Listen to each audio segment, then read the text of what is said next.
Hey everybody, it's your friend Jenna with Uncomplicated Kitchen, and right now I'm gonna show you how to make some odds and ends pimento cheese. So the reason it's called odds and ends pimento cheese is because you can use almost any shreddable cheese you have on hand.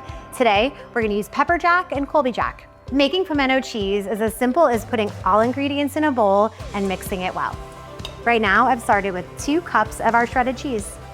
We need about a half cup of mayonnaise. The thing that makes it pimento cheese is the pimentos. It's okay if some liquid gets in here.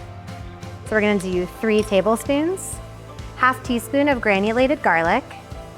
Now this recipe does call for a half teaspoon of granulated onion, but I am gonna swap that out for some smoked paprika today.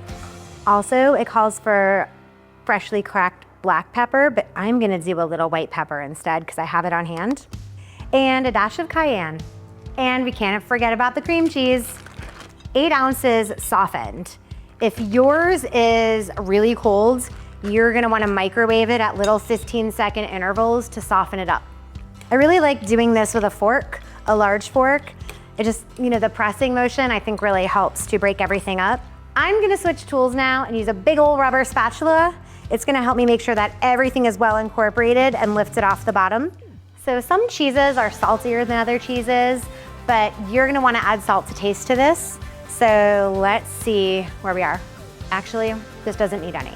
So when you are making your pimento cheese, you're gonna wanna taste it before you add that salt, because as you can see, mine didn't need any whatsoever.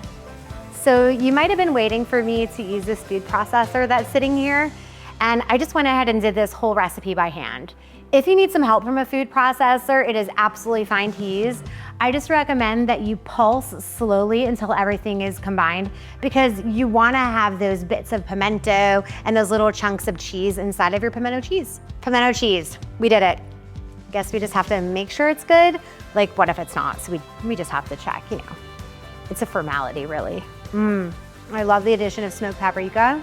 Those pimentos are bright and happy. The cheese is creamy and delicious. And using pepper jack, give it just a little bit of spice. Followed by that cayenne, I couldn't ask for better. You did it, you made pimento cheese. Enjoy.